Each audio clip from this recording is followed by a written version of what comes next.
I'd already done 2 other Blair Line kits.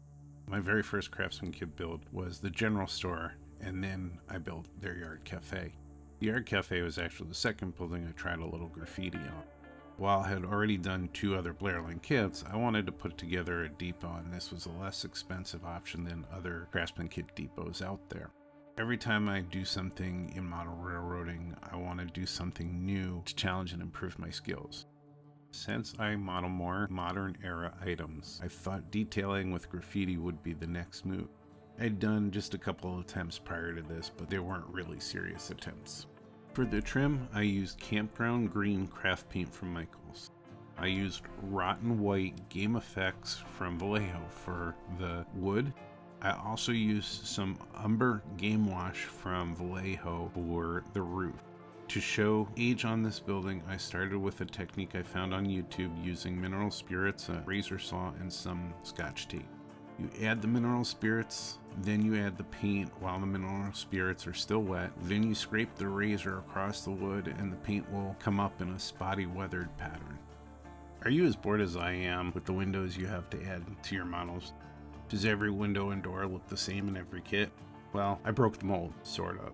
To make the depot look abandoned, I made random cuts through the window frames and acetate backing. I made sure to vary the cuts as well as make some scratches for intact but broken windows. Then I simulated that the community cared enough to try to keep folks from getting injured by covering some of the windows with 2x4s. I used scale lumber from Northeastern Scale Lumber to show the community cares about safety.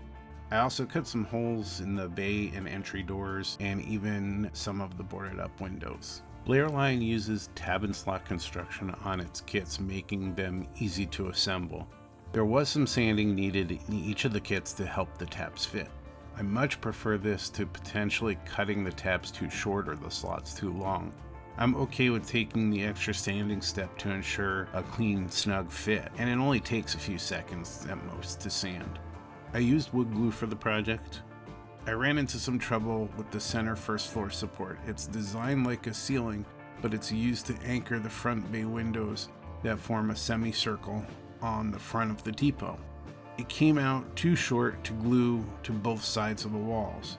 They may have intended just to have it glued from the back wall to the front bay window walls. However, the order on the steps in the instructions made this a bit difficult to solve. My solution was to add a scrap wood cross beam towards the front to level the support piece. The issue was solved with this. The roof was next. I had to think about this one for a bit. To make the angled roof high enough, there was quite a bit of construction under the roof itself. At first, I intended just to have a removable roof as I planned to detail the interior. Another first for me. I then thought about the graffiti placement, how a dilapidated building would look, and if I really had any scrap material. I decided that I would not finish the roof. I would convert any unused internal supports and some of the wood sprue to make wood piles falling to the floor. I also decided to cut holes in the roof to see if the interior detail if the roof stayed in place. Instead of finishing the roof with tar paper, I left it exposed to show how bad the building was doing. I used the umber wash to color and age the roof, and then I added holes people can look through at the detailed interiors without lifting the roof, but I still kept the roof removable as there was much more detail to see inside. The interior was made up of some random items from other builds, materials from this kit, and benches I built. From the kit, I painted then broke up the chimney as if it fell into the building.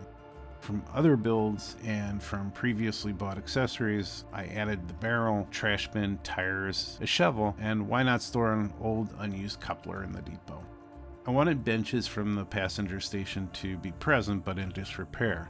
They were made using the 2x4 lumber and painted campground green to match the trim on the depot.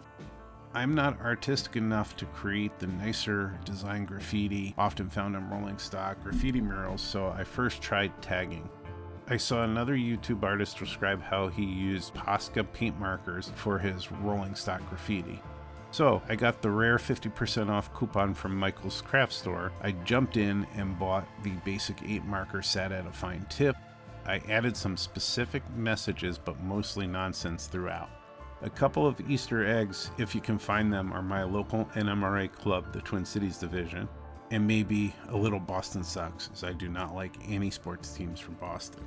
I did want to have some artistic graffiti though, as you'll often see the more artistic tagging along with the straight tagging. To accomplish this, I made a trip to my local hobby shop and picked up a Blair Line pack of graffiti decals for about $6. This would also test my decal skills, which need constant practice. I am happy with the two techniques. I felt I added enough interior detail that folks could relate to an abandoned building, and I was very happy with the graffiti I did for the project. The depot does not fit on my existing two modules, so I decided to create a diorama for it. The base is made from 2 thin layers of foam board and a basswood frame. I painted a styrene base with concrete model layer from Vallejo, which serves as the platform. I got a great price on microengineering weathered flex track at a local train show. I cut a piece of the track out and placed it in front of the depot. I used mainly Woodland Scenics products for the layout base. I used some ground foam, some lichen, and 2mm, 4mm, and 7mm static grass. I also spray painted some of the grass with mud model air paint from Vallejo, as the ground foam and static grass color were too fresh and bright looking. I had a $10 birthday credit from a local hobby and toy shop that was expiring. I didn't need anything, so I picked up some accessories for future products, including a fence from Plastra. I cut the fence material in half to about 6 scale feet. It included styrene tube with metal interior for the posts. I cut some holes in the fence to make it look like people broke in or out of the depot.